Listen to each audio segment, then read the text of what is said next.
At this month's new iPhone event, Tim Cook confirmed what most of us knew all along. The cheap iPhone XR is the company's best-selling phone. So, how does Apple take that success and try to keep that momentum going?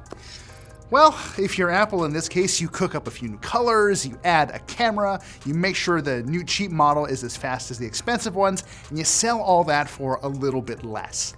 That's the iPhone 11 in a nutshell. And yeah, the formula is pretty straightforward, but that's fine by me because the end result is an iPhone that delivers, among other things, up-to-date performance and great battery life for $700. The iPhone 11 isn't nearly as flashy as either of the new iPhone 11 Pros, but it doesn't matter. It's still the best iPhone, I think, for most people.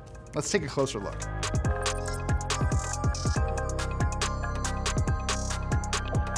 I know what some of you are thinking right out of the gate. The iPhone 11 looks a lot like last year's XR.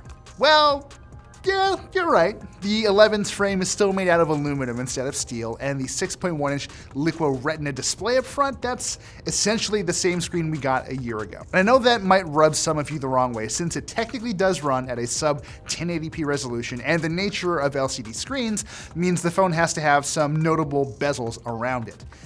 If that bugs you, fair enough. You'd better go look at the Pros instead. But for anyone who doesn't plan to push their nose right up against that glass, the screen is more than good enough. It's bright, it reproduces color well, and when you're using it at a normal distance from your face, you're never going to have to worry about seeing individual pixels.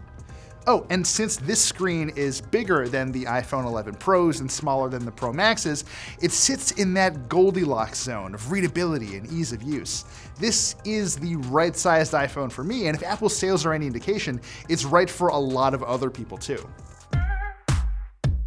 Anyway, aside from new color options like purple and this particularly nice minty green, the only real change here you'll notice is the dual camera setup around back, and that's probably because it looks kind of weird.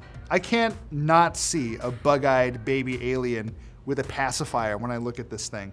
I might have more of a problem with that though if I didn't enjoy using these cameras so much. You'll probably spend most of your time with the standard 12 megapixel wide camera, so it's a good thing it works as well as it does.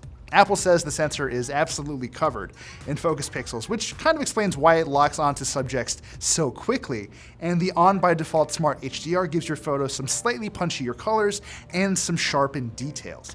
The effect is not anywhere near as aggressive as what you'd see out of a Samsung camera, and whether that's a good thing is really up to you. But I do have to say that Apple's approach leads to somewhat neutral photos that more accurately depict what's in front of you, if that's what you're after.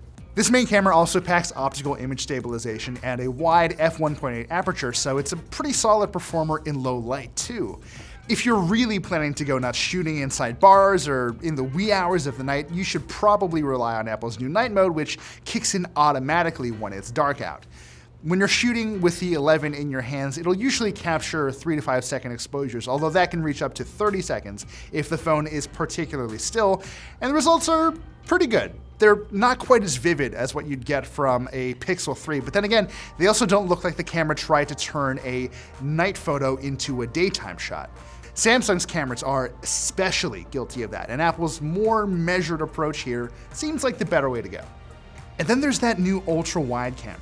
Because it captures a 120-degree field of view, it's really more of a pinch hitter when you're shooting landscapes or working in really tight spaces where you can't move around and reframe your shots. Just to be absolutely clear, the real draw with this camera is the extra sense of space and nuance it gives your photos. It generally doesn't make photos that are quite as crisply detailed as ones shot with the standard wide camera, but I think the flexibility it gives you is generally worth the trade-off, although I'm sure not everyone will agree. If nothing else though, these super wide shots will still look good on a phone screen. There are just a few other things I want to mention here. Since there are 2 of these cameras now, you can take portrait photos of cats and dogs and really anything you want instead of just people's faces. The front-facing camera got a bump to 12 megapixels, and it takes really great selfies too, and if you can get over the really just bad name, you can shoot slowfies or slow-motion video clips. The frame rate tops out at 120 frames per second, so don't expect super slow motion, but there is still plenty of weird fun to be had here. Oh, and shooting video with the iPhone 11 is kind of a joy, too. You can shoot at resolutions as high as 4K 60, and the phone does a surprisingly good job of correctly exposing and saturating all of the different elements in your scene. Apart from lacking that telephoto camera, using the iPhone 11 feels a lot like using the iPhone 11 Pro and the Pro Max. That's mostly because they all run iOS 13 and they all use the same A13 Bionic chipset. In other words, the iPhone 11 costs $300 less than the iPhone 11 Pro, but it doesn't act like it does. You're getting full flagship performance here. The thing to keep in mind is if you bought one of the new iPhones last year, you're probably not going to notice a huge difference in performance. In fact, if you bought one of the new iPhones last year, you probably don't need to worry about upgrading for a while anyway. If you've been using the same phone for a couple years now though, well, you're in for some big changes. The A13 Bionic is an incredibly fast chip, and you'll notice your apps launching and loading much faster than before, especially if you're using a phone older than the iPhone X. Visually intense games run like a dream here, and thanks to some significant upgrades to the chipset's neural engine, you'll notice apps and services that rely on complex machine learning models running much better than before. And these upgrades are especially helpful for augmented reality apps like IKEA Place and Angry Birds AR. The virtual objects you drop into the world around you are lit correctly and they feel more like they're rooted in the real world, if only just. If there was one reason why I loved last year's iPhone XR so much, it was because of its fantastic battery life. It lasted longer than any iPhone I had tested up until then. Because the A13 was designed to run more efficiently, this year's iPhone 11 does even better, if only by a little bit. I could usually count on the XR to last around 15 to 16 hours on a single charge, but the iPhone 11 has hit up to 17 hours. That's not a huge increase, but considering how good XR users had it last year, the fact that we've got better battery life here even marginally is, I think, worth a golf clap, right? So yeah, the iPhone 11 is a pretty impressive little package given the price. The interesting thing is it stands to get better very soon, too. All of the iPhone 11s will get the iOS 13.1 update around September 30th, which will iron out some of the camera and interface bugs I've mostly experienced on the iPhone Pros. That update will also make use of the currently dormant U1 ultra-wideband chip inside these devices by allowing iPhone 11 and Pro owners to airdrop files to each other by pointing their phones at people. And beyond all that, the iPhone 11 will get Apple's Deep Fusion camera feature sometime this fall. If everything the company says about this computational photography tool is accurate, it could turn these iPhones into real serious Pixel 4 camera competitors.